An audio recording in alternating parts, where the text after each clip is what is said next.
Brother to the stage, please. And Sister Lady T to the stage, please. And also Brother General Lefty to the stage, please.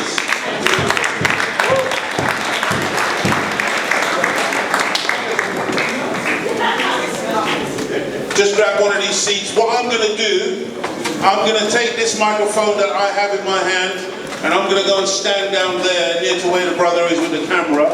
And those who have a contribution that they'd like to make, if you would make your way over to myself, and then when your time comes, I'll give you the microphone, and then you can make your comment, ask your question, whatever. In the meantime, what will happen is that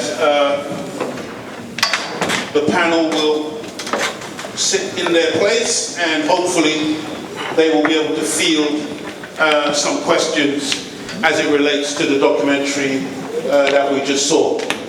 So, general question to start with.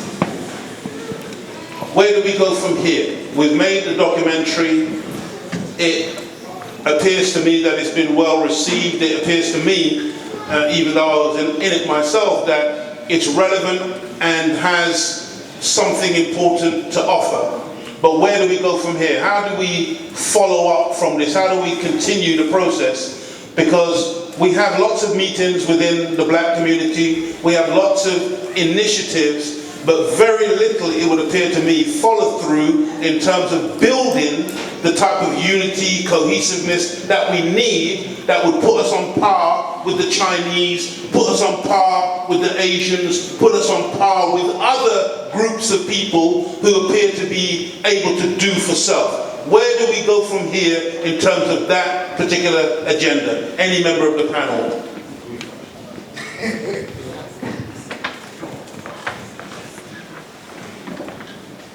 Well, firstly, I'll say, I just, before one of the ladies from Groundwood Youth, Groundwood Youth Centre, Unity Centre, they want me to do this, screen the same thing over there. Number two, we also asked as well to go to North London to do the same thing. For me, it's... Also, before you go on, brother, I've also had a request to ask you if you would come and do it in South London as well. Ah, great. Yeah, well, that's one process going further. We do want to take it all over the place. And again, more and more awaken and lighten our people, bring our people together. That's one step. Number two, at the same time, people seeing us coming up here and sharing our hearts and our souls with yourselves. And they say, what comes from the heart connects to the heart. So I believe if we give from our heart, I'm sure we'll start to create that process of change in others. And of course, the domino effect. You likewise would do and talk to your fellow peers, your family.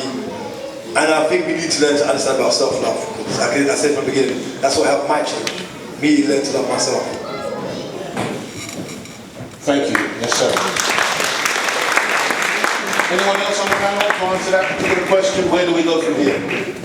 I think the battle happens on a number of levels: economic, political, cultural, and on every level we have to fight back against the challenges we face.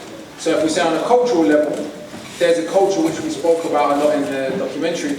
There's a culture that is fashionable to go to prison. There's a culture that is fashionable to kill black people. It's not fashionable to kill no one else, let's be clear.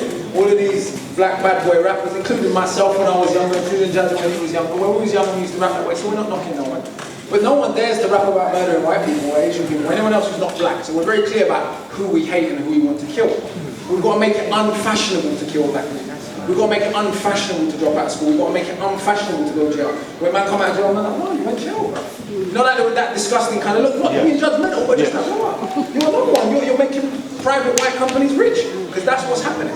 People are making money off our criminality. So if we start stigmatizing it and saying, oh, you like we're making old white men rich. That's weird, right? And if that's the response when you come out of prison, people will stop wanting to go, but at the moment it's fashionable. So that's on the cultural level, but then it's got to be reflected with real economic and political change. It's no good cussing man for going to jail or putting man down or stigmatizing prison when our community cannot provide anyone with a job. So it has to be a twofold thing where we're not just being judgmental, we're actually saying, right, you chose to do X rather than work for my man's security company. You chose to do X rather than work in this lady's bakery. You chose to do X rather than, so you're an idiot. Because it's not like you can't say one opportunity. As a community, we organise ourselves. So there has to be a myriad of strategies, not just air. Thank you very much. To touch on that note here, when you said it's true. I mean, this event was put on by a lot of people coming together to make it happen. There was loafing, they provided the food, Rebo, Seekers, myself, Andrew Bubble, Leo Mohammed, various people came together, you know, brain to make this happen. So technically, we always say we don't have resources, but we do. What we need to do is stop that cabin barrel mentality and just know that, boy, start helping each other. You know, that's the reality. We start trusting each other because we used to say, if I was going to say, no, I'm going to throw a pop right now, and let everyone chip in, they'd be like, boy, no, we're going to do the money. So we need to get that mentality and stop hating each other. You know, that self, that hatred for self, we need to start looking at who we really are. You know what I'm saying? See ourselves as Brother Leo said, as Brother Andrew said, you know, we're kings and queens, you know what I mean? Look at it, we descend from that and start knowing who we are. So I think that's really important. That's to add to what kindness. I really feel that, you know what I mean? Yes, sir. Thank you very much. Okay, so we have a sister with us. Sister, if you could just identify yourself and then put your point, please, or ask your question. Okay, right. Really, I don't feel comfortable doing this, but it's something I have to say. Take your time. My name's Kizzy Henry. I actually recently started working for Brent. Kind of going back to the points that Akala made about watching what we make fashionable, also about loving ourselves. Now, Mr. Andrew Mohammed, just before the second half, you apologised, and this is no disrespect to you because I know you've been doing a lot to uplift black people, but you apologised for the use of the S word and the F word. But I happen to hear the N. That was me. Oh, okay. Sorry. But I happen to hear the N word in that second half, and I think, you know, I mean, it's a bigger picture, but realistically, we need to snap out of using it so easily. We need to snap out of accepting that word. It goes back to the loving ourselves, knowing what's right and wrong. Somebody mentioned earlier about the thing of, you know, homophobia and that kind of thing in our music. You see how many people can't come from abroad. I'm not condoning it, but you see how many people can't come from abroad because they're, you know, they've got homophobic language. When it comes to saying the B word or other words, that should be fought against because it's not positive. But the N word, it's just accepted left, right, and centre, even on radio in this country. They don't get any kind of consequences or anything like that. And as black people, we're accepting it too much, you know, or we're turning a blind eye, and that's something that I just think we need to get out of that because we're becoming immune to hearing it. So that was something I wanted to say.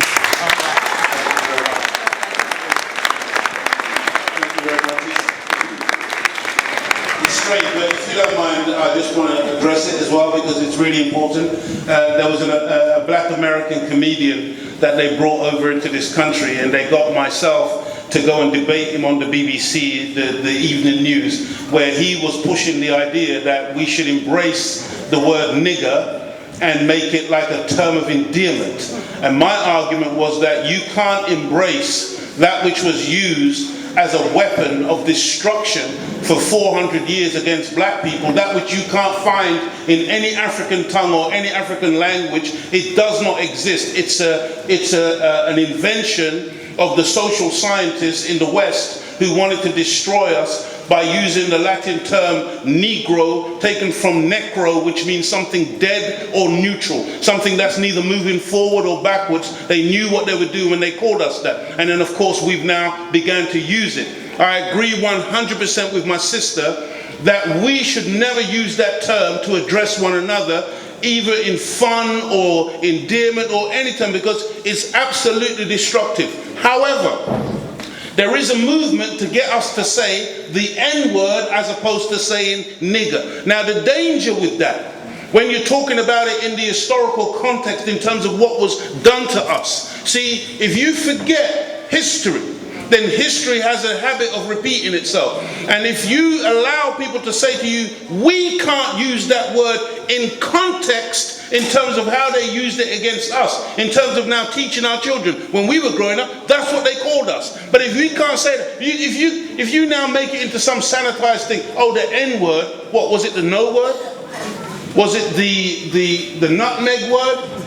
What does N mean? So we must, as black people, we must have the right to be able to teach history in context, but not to use it against one another. So that's the only caveat that I would put on that. I know that you want to come back on that, brother. Yes, sir. Can I add very briefly to that? Only because it was me who said it in the documentary, right? So you probably heard it. In the context I was saying, it was exactly what you was talking about. Yeah. I was making the point that, oh, someone else said it as well? Okay, well then there was twice, because I said it in the documentary. The point that I was saying was, right, as I'll repeat here, is that when I used to rap that way, nobody challenged me, not even black people. Yes. Now, my mum, as I said before, as everyone knows, my mum's white, right?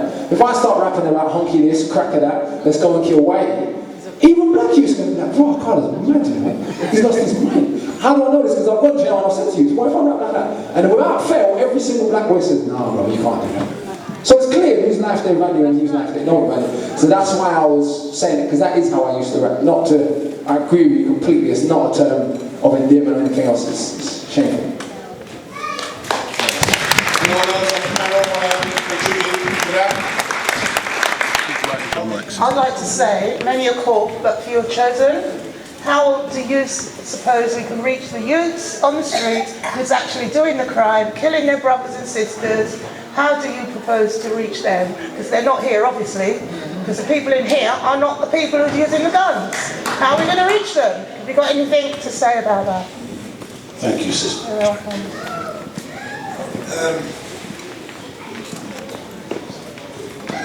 Do you know what, I will touch on that subject. My name's Lady Titi, I'm a youth engagement officer and I work in the community of Brent and I also cover Ealing.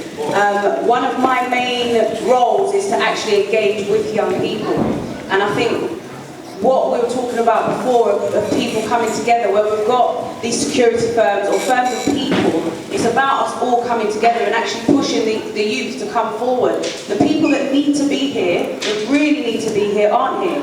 And if we want them to get here, it's about every one of us, even if we have to hold someone's hand, bring them in and bring someone in that you know could benefit from this, because the only way the message can get shared is if we all share the power to push that message out there. So it's about us coming together and doing the outreach, getting into the communities and saying, you know what, bringing back the old school. I said it, I think, in the documentary as well. Take it back to the old school, where, you know, your neighbour could knock on your door and tell you about your child without, you know, how many times do people turn around and say, don't talk to me about my child?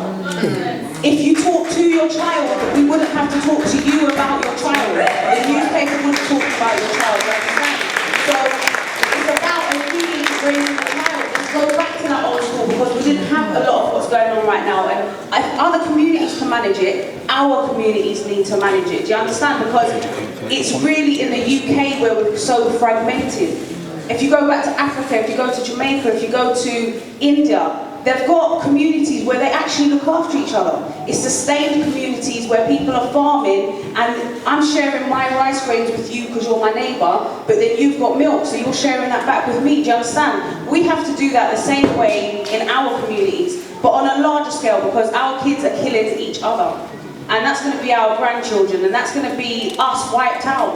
And that's what they want. So if we're gonna make this work, and if they're gonna house us how they're gonna house us, we have to, it's our choice, and we've got to start policing our own, like I said, policing our own, looking after our own, and kind of bringing it back to the old school. Thank you very much.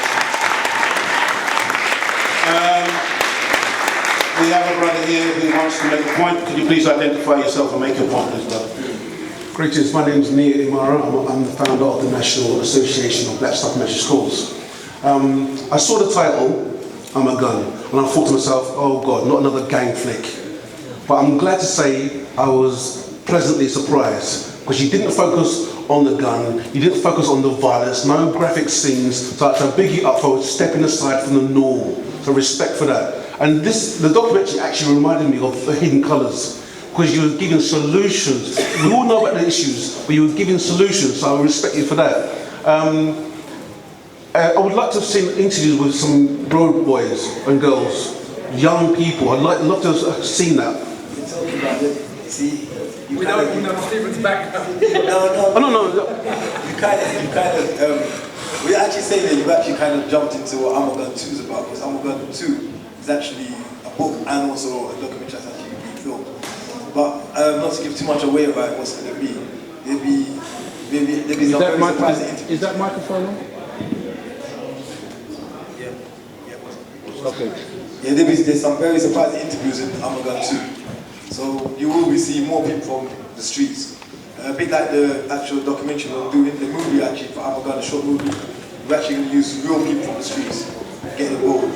We're going to have real youth from Churchill, real youth from Stonebridge, real youth from Brixton. My brother is people from Herne Hill, and we're actually going to make a documentary work with real youth from East. So we're using the real street youth in actually the short movie that we're making. Beautiful. That's what we need to hear. Because like I said, we need to hear from them. Because when we speak to them, especially when you speak to the road boys as individuals, they're extremely intelligent. Definitely. When they're on their crew, they want to give it the large one. When you speak to them individually, they got sense and they got direction. And I'll give you an example, a very quick example. I saw there's some noise at the back of the bus. I'm a kind of person, so listen, hold it down a bit. I recognised two of them from a Saturday school that they used to go to. And the other three I didn't recognise. And I said to them, so what you can do with your life? What's going on? Now the two that knew me didn't say anything, but the other three said, no man, I want to be a drug dealer, yeah, I want to be a shotter. And I said to you two, I know what you two want to do with your life. Tell your friends what they would do. Then they were reluctant to say it. I said, listen, explain to them what you want to do. They said, okay, then I want to be an architect. The other three started laughing. The next one said, you know what, okay, I want to be a doctor. Then they stopped laughing. I said, you know what, actually, I want to be a scientist. The one says, I want to do sports science. But they never knew that about each other. They never knew, because they spent so much time fronting in front of each other, they never actually knew their friends. I mean, that's my point. I mean, can I elaborate on that?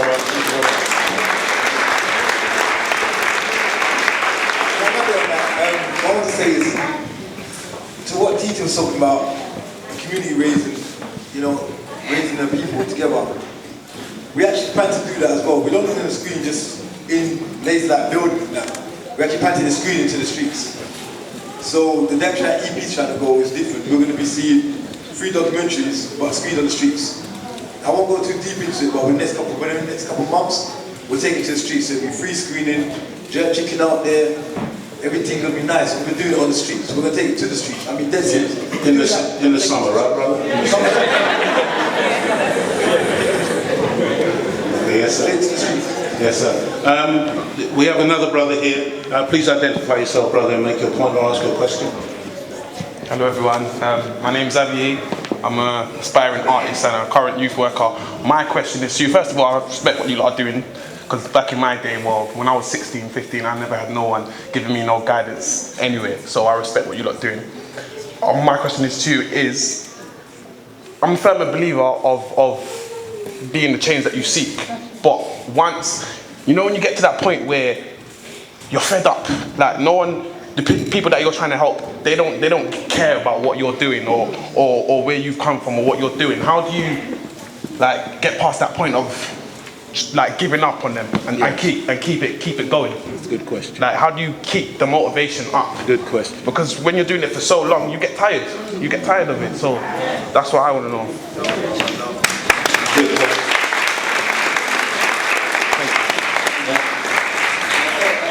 Still, but you know what it is, you gotta be that change, you just gotta carry on anyway, regardless of the situation. They will see eventually. Sometimes it takes people longer to see your progression. So if you as an individual just keep doing it, say for instance you're on a block with a man and every morning they see you go to work, every morning, then a year later they see you buy a car, and then a year later they see you with your girlfriend about to buy a house, and a year later, they keep seeing the progression, eventually they will follow. You have to see, you can't wait on them though, you've got to carry on progressing. Someone out of that will see the progression and follow, even if it's one. You think it's a slow process sometimes. And also for that lady that was saying about the young people that ain't coming to these places, we do a lot of talks like this and our community just moans. We just moan, everything's moaning, we complain a lot. So when I was a little youth and they used to invite me to these kind of talks, I'd be like, hell no, I'm coming there to watching people moan. They all just moan. Saying I need a job, I need a platform. You're gonna tell me to be good. If they send me to school, be good. I go to youth club, be good. I go home, be good. Everyone's telling me be good, but no one's giving me a platform. So the youth them are the same thing. There should be someone here, there's like, there should be people like these kind of things with like a construction companies, but like, you know what, I've got 25 jobs here. They're giving a direct platform. So people will say, well, if there's youth out there now, I know there's youth out there, they want to go to work. They don't want to hear complaining though, they want to come here and say, be good. They say, you hear what, give me a job and I'll be good. There you go, that's it's simple. And you, my brother, just keep progressing and you be the change you want to see. Saying, do it yourself. I'm saying, and they'll follow eventually. Yes, sir. Thank you very much. Just to stay in we're going to bring in our next brother in a minute, but just to answer your question as well. In the Nation of Islam, brother, we have like a long-standing joke among us where we say it's a thankless task. Okay, it's a thankless task, brother. And when you're trying to work with black people, you're trying to help black people, quite often you'll actually be attacked by black people. It's very difficult. However, see, brother, my philosophy is, if I give up on my people, what that means is that I've effectively given up on myself. I cannot survive without my people. I am nothing without my people. So it then becomes no option. It's not optional. It's something that we do regardless, because we have to love ourselves and love our people more than they hate themselves. And regardless of how much pain you have to suffer in this process, remember that in the process of birth, the baby's head comes out first. And when you are leading in a process, your head is going to take pressure. But that's the burden, or that's the price of leadership. Okay? You've got to take it, brother. The hands and the feet and everything comes later, and they can walk with style and go on like they did something. But you know that as one who's leading the process, you have to take a lot of headache.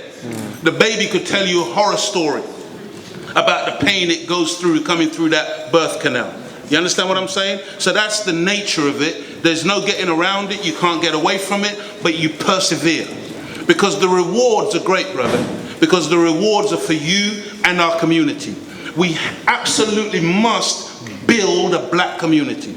And just on that thing about the young people and why they're not inspired, young people, young men in particular, young black boys, they want to see some strength from we who are supposed to be their elders. They're tired of seeing weak people standing in front of them. Cowardly black men who won't stand up and be men. Grow some testicles. That's what the young boys want to see. If they see big testicles in front of them, they will line up and follow. But as long as we're weak, make no mistake about it, they're running in the opposite direction. Because as far as they're concerned, we're punks. Hear me well, that's what they want to see. Some men, they want to see some men. Courage, not fearful, trying to please everybody, make everybody happy. Oh, please love me. I'm a calm black man. I'm a peaceful black man. No, it's not about that today. It's not a day for cowards. It's a day for people to stand up and be counted. That's what our young people, isn't that what you want, brother? Yeah. Tell them. 100%. We have another young brother here who wants to make a contribution. Please identify yourself, sir, and make your point. My name is Zaid, and I'm a young person of 12 years old. Okay, so I just wanted to make a comment. So the reason I think all of this comes down to, ultimately it just comes down to the way the system is. How all these politicians and all the people high up, they're giving themselves a pat on the back. They're raising what they get. They're raising their earnings, and down at the bottom here, they're lowering what we get as a result. So I just think, and all. Sorry. Take your time. Take your time. Take your time. And also, I've witnessed this firsthand. All the children are just, they follow, and that's it. I've witnessed this firsthand. Well, sorry, my mind's just gone blank. I'm sorry. Take your time.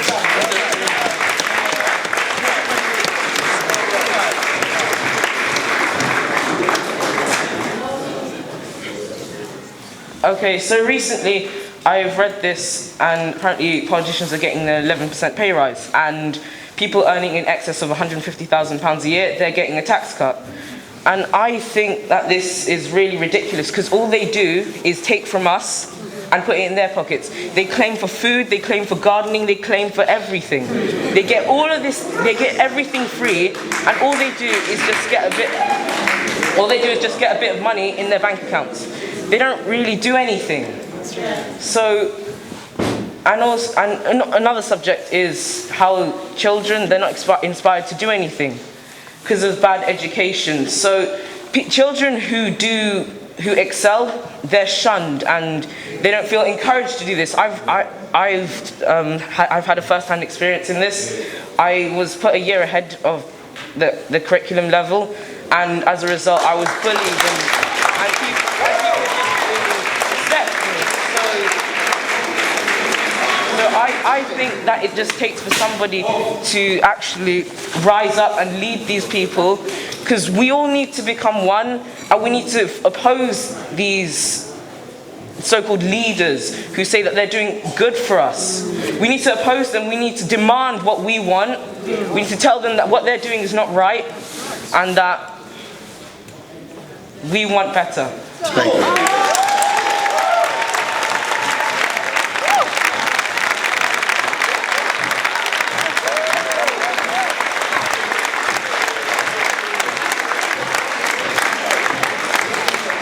Spoken by our youth.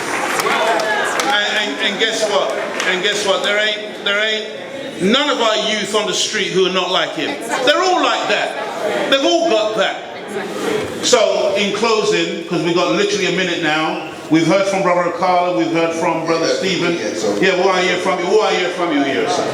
Well, my name's Lefty, I'm from Stonebridge still, so obviously I witness and I see what the problem was going on in the area between the postcode thing, the so-called postcode thing, and the issues what are happening out there, innit? My son's 18 as well, so this is why I've come to places like this, because I used to run around and do all the stupidness as well with the youth. I understand their story, innit?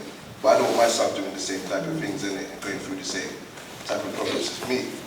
Going through prison, coming out with no chances. But what I'm seeing is, no one is really telling the youth then about how they can mess up their life through silly choices like that. Like, the elders ain't talking to the youth then. Like, how much conversations is he having with the elders about those issues there? Yeah. I'm not having a conversation like that with my son. Yes. Like, you know what I'm saying? So we have to engage with him now, sit down with him and see what he's talking about, see what the age, what they're talking about, what interest they're in. We're too busy really kind of going to work, we've got to pay the bills, coming from work, I've got to make the food. Like, really got time to sit down with people, but we have to. That's like, we have to win it because it's a different age. Right now, we're kind of like analog parents with digital kids, and like they're advanced, more advanced than we are. They know the technology, they know how to get the information, they know how to research. We have to kind of like do that with them. We can't just be doing the housework and yeah, you deal with that. Don't worry, you deal with that. You have to be in there, conversating with the kids and getting to their interests in it. And I don't really think we're really doing that. Like, a lot of us have come out here today, and there's a lot of old faces I haven't seen for years in the community, and I like the energy. But there's people we could have dragged out with us as well. I could have done so myself. There's certain kids in Stonebridge, I mean, he asked me to bring some through. But because of the politics, I was more like, boy, I don't really want to bring no one that's going to mess up your event. But really, I should have been more staunch. Go and get the youth, them in it, come to me and that's right. Sit down and watch this thing. It's a positive thing what man's trying to do. And like, all right, where's Peaches? She tweeted something to me today, saying that she went to do a debate about why black people ain't represented in the TV and the media and stuff like that. And I tweeted her back because we don't like to work with each other, innit? Like, we just don't, innit? We got to kind of admit, I don't know why, but we don't. Because I'd rather go to the other man's shop before the black man's shop. The black man comes to me with anything, I won't think it's a scam. Like, that is just how it is, innit? We have to kind of get over that. Like, let me come and see what you're doing, what you can do, what your skills are. Maybe we can do something together and progress, but we don't do that. You'll come through doing something, I've got something similar, I'm not going to try and mash down your team, rather than try and help you build it, innit? We have to kind of look within ourselves, see where we do that and change that. Come together in places like this and come again next week. Yes, sir. Come again the week after that. Come with more people. Do you know what, Lefty, can I just touch on what you said? Because you said that it's difficult to bring some of the kids here from Stonebridge or the young people here from Stonebridge and from other areas, but this is why, if we come together, they can't mash up an event like this. Do you understand? If we come together and police our own communities, it doesn't mean we've got to, yes, if we have to lay down a little beating, it never hurt us 20 years ago. We will not like those. And remember, they don't want to snitch, they're not going to go to the police and tell on you. So, but on a serious note, if we bring 5 kids from Stonebridge here, and 5 from Church Road, and 5 from Kensal Rise, and we're controlling what's going on in here, they have to understand who's really running stuff. Yes. We're supposed to take control of our own life, do you understand?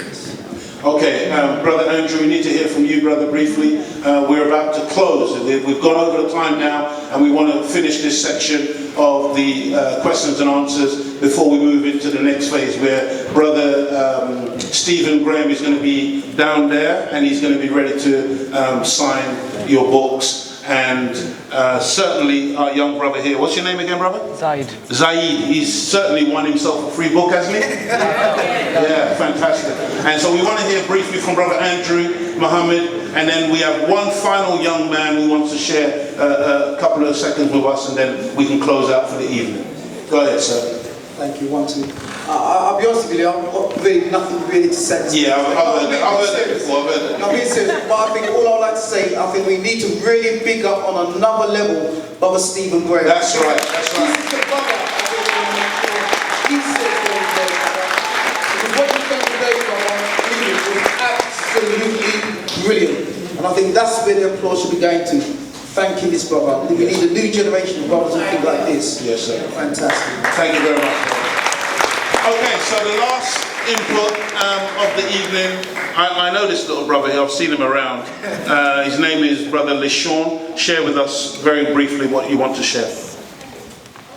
Well, what I was going to share was what you're all doing is quite incredible, and I just want to say that you're succeeding and very inspiring as well.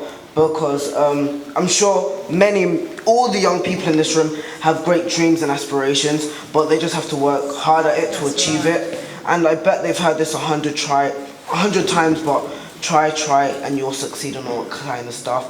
I'm not here to preach about that type of stuff, but I just want to say that thanks to you guys, I'm sure that many people can aspire to their dreams, because I already have planned out for my dreams anyway. Tell us a little bit about what you're doing and what you've done. Well, some of the things I'm going to be doing is, on April and June, I'm going to publish my first book.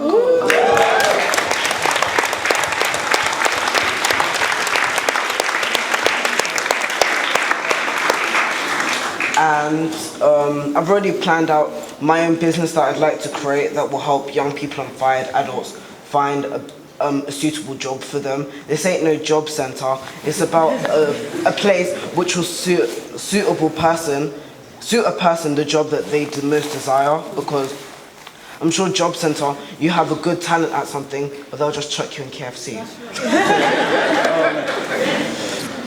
What my job will do is put their dreams into their own realities.